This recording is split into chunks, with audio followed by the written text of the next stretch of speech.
Hello, everyone. I'm Tom Wistrcill. I'm JT Wistrcill. We'd like to welcome you to another edition of From the Couch. Here we are. It's the 2020 NFL Draft. We've moved to the NFC North, the Norris Division, as Chris Berman would say, where my co-host JT has a little purple bias to him, as you can tell. Just a little bit. He loves the Vikings, but he has promised to be unbiased. Yes. When he gives his thoughts on who teams should take for the NFL Draft. So let's get started. We're going to start with last year's divisional winner, the Green Bay Packers, coming off a 13-3 season where they made it to the NFC Championship game. It didn't go well against the Niners, but they made it there. And let's first talk about what they did in the offseason to improve their team. They got absolutely stomped by the 49ers and run all over, so they definitely need to make some improvements. But unfortunately, they didn't add a ton in free agency. Lost Blake Martinez to the New York Giants, replaced him with Christian Kirksey. Added Devin Funchess. He missed the entire last season with injury. Don't know what you're going to get there from him. And then lost Brian Bulaga, downgraded in my opinion by grabbing Rick Wagner from the Detroit Lions. So very just vanilla offseason for the Packers. Okay. All right. So knowing that they need to do better, they're obviously going to look in some certain areas for the draft. What are their biggest needs they need to fill in this year's draft class? Mm-hmm.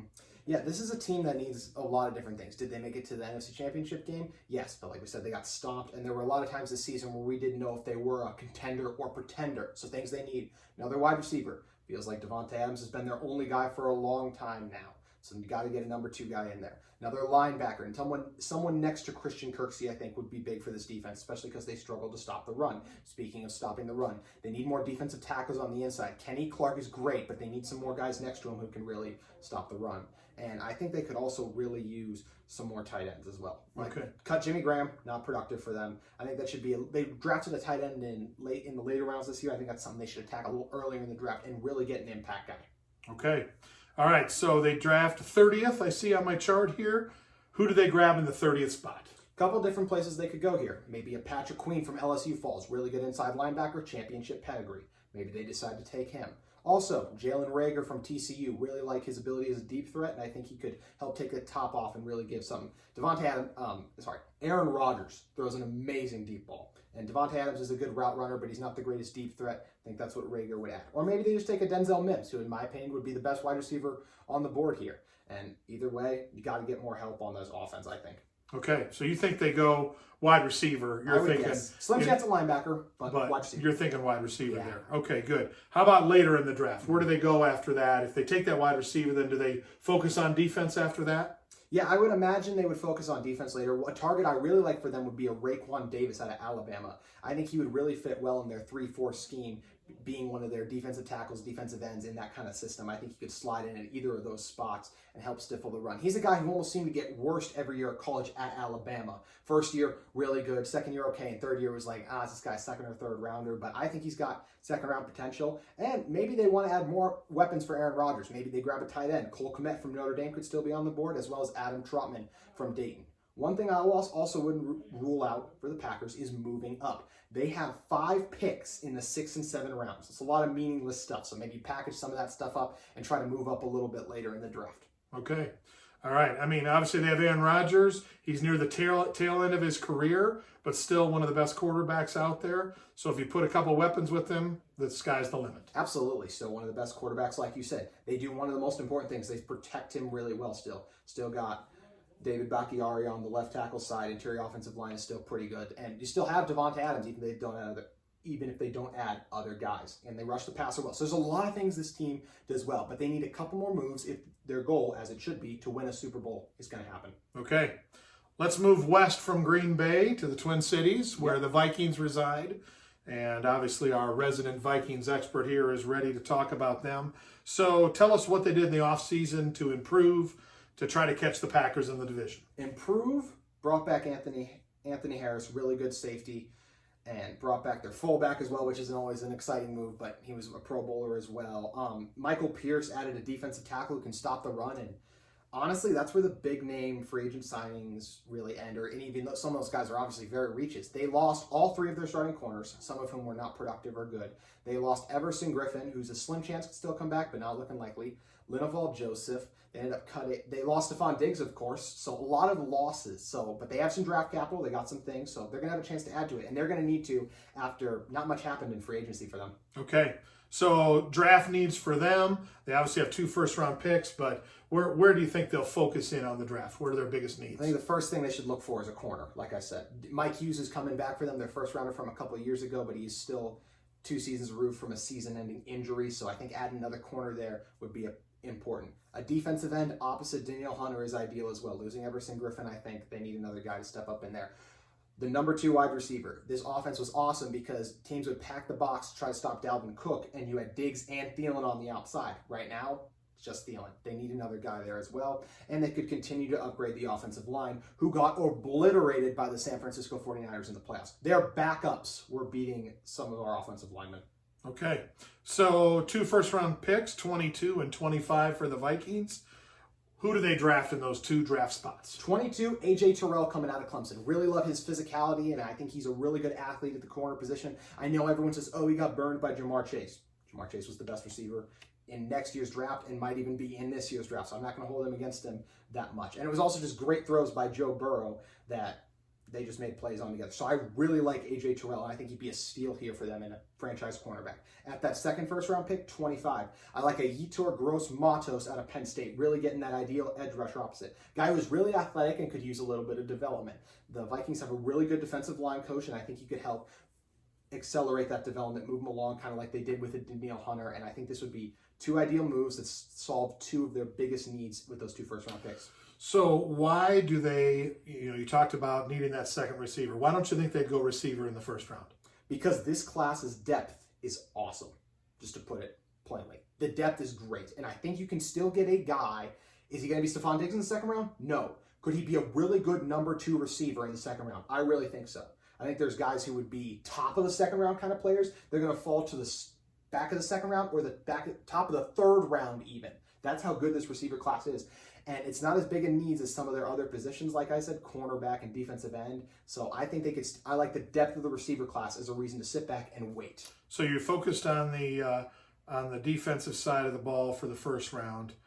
Obviously, they got to target the offense, as you said. After that, give me some players you like in their second, third round time frame for their draft.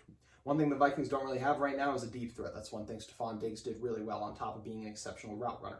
Bringing a KJ Hamler out of Penn State, a guy who really does a great job at taking the top off the defense. And I also think is a really good route runner. Not Diggs level, but an exceptional player, and I'd love to see him in this offense. Or just grab a bigger physical catch guy and a Michael Pittman Jr. coming out of USC. Very different kind of players, but both guys I think they're more than capable of being really productive number 2 wide receivers for this offense. Okay. Can the Vikings catch the Packers next year? Yes, definitely they can catch the Packers because this roster is still loaded. They got great players in lots of positions. Kirk Cousins in his 3rd year with the team, but a similar offensive system because Gary Kubiak has taken over there. And like we said, they got the draft capital. They got needs, but if they hit on these needs, they can make the next step. And I really think they can. And in my biased opinion, of course, will win the NFC North. All right. At least you admit your bias because it's definitely there. Okay, let's move to Chicago. Coming off a 8-8 season, typical for the Bears, good at times, awful at times. Yep. What did they do in the offseason to try to give some stability to the ship there? Well, one thing they did was they signed former Steelers draft bust, Artie Burns, so we'll see if that can help right the ship. They traded for Nick Foles, which is a very interesting move after he got hurt last year in Jacksonville. Of course, 2 years removed now from Super Bowl MVP, an amazing playoff run. So we'll see. Him and Trubisky will push each other. Signed Robert Quinn, pass rusher from the Cowboys, to a massive deal to complement Khalil Mack, re-signed a really good linebacker, Danny Trevathan, and decided to give Jimmy Graham another chance to prove he's still a valuable tight end in the NFL, which he's probably going to fail at. Okay. No first-round pick for the Bears because of the Khalil Mack trade. So they still have draft needs, obviously. What are their 2 or 3 biggest needs? Yeah, I would say interior offensive line. They ended up cutting Kyle Long, their longtime guard, and they just really need to do a better job of protecting Trubisky or Foles, whoever's in there. Trubisky's not great, but no quarterback is good with time either. And another wide receiver, let Taylor Gabriel go. Could use another guy in there as well. And then add to the secondary. Cornerbacks and safeties, I think they could use a couple of those as well. Got some really good players there, but they could use the other guys to kind of back up the role player guys that would complement the starter very well. Give me a couple names of some people you think the Bears should be interested in once they get to their draft picks in the second round. At 43, their first one, I think they should take just the top guard on the board. I have them taking a Robert Hunt out of Louisiana. Really good guard, good in pass pro and run. Not great, but I think a guy who can come in and be a solid starter in the league for a long time. Then at 50, give him a Chase Claypool, a guy who could play. Some people said, oh, he should work out as a tight end. I just think he's a really big physical receiver who can still win deep and would complement their receiver core well as currently constructed with guys like Allen Robinson in there. Okay. 8-8 last year. What do you think? Can they get to 9 wins? Can they squeak a wild card out? What can they do? Is there a chance they could still win this division? Yes, they're only a year removed from doing so, and this defense is still loaded, led by Khalil Mack, Akeem Hicks, Eddie Jackson, all guys who are top at their position. And I still think Roquan Smith, their first round out of Georgia a few years ago, is really close to a breakout season. So the Bears could do it off their defense, but the question is, can Matt Nagy, Mitch Trubisky, or let's just throw in Nick Foles even at this point, can those 3 guys work together enough and be productive enough to produce a competent NFL offense? Okay. Tough sledding for the Bears with their offensively. It is a good division. All right, down to the bottom, we got the Lions. Lots of needs there. When you only win 3 games last year, they got a lot of improvement. I feel bad for Matthew Stafford because I do think he's a good quarterback. Absolutely. Just never been with great players. So what did they do in the offseason first to improve? They did a lot in the offseason. Added Jamie Collins, the former Patriots linebacker, brought him in there. Danny Shelton, a defensive tackle. Signed Desmond Trufant.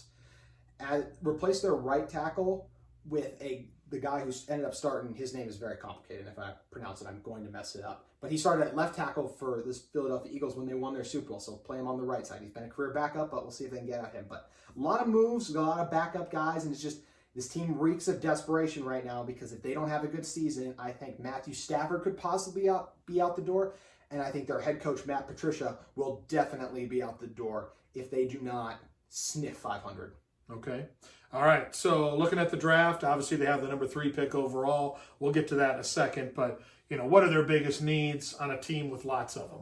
Yeah, I would say adding to the interior of their defensive line. They lost both their starters at the defensive tackle spot this last season in Damian Harris and A'Shawn Robinson. So adding another guy in there would be key for them. Could use a number 1 cornerback there at number 3 and in prime position to take the best far and away cornerback in this draft. They could also use some more in the interior offensive line. Lost a couple of those guys to Denver, and as well as another defensive end and safety. I mean, this team has a lot of different draft needs, and in a lot of places, can take the best guy available. I'm not sure there was a position you missed actually there with that need. So there was a lot there. So who do they pick with number 3? Not sure there's a whole lot of suspense here, but is it that obvious that they go D-back with the number 3 Is there pick? a chance they take Derek Brown just because they love his ability to stuff the run? Yes. Is there a chance they take Isaiah Simmons because he's that phenomenal of a player and can do it all? Yes. But if they do not trade back, which is extremely possible, this number 3 pick could be very valuable. Maybe a team wants to move past Miami of Tua or Herbert. Really, we don't know which way the Dolphins are thinking right now,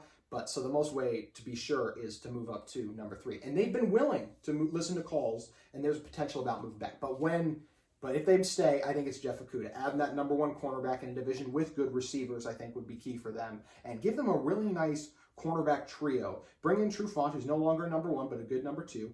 They brought in a guy from Seattle last year, and Justin Coleman, who's a really good slot corner, and add Jeff Okudah, who's a shutdown, lockdown corner. He had 0 penalties, 0 pass interferences last year at Ohio State, despite playing some of the best receivers in the country, and held every player he faced under 100 yards as well. So an exceptional corner, and the definition of lockdown, I think he's the pick at number 3, if they stay, which is a question mark.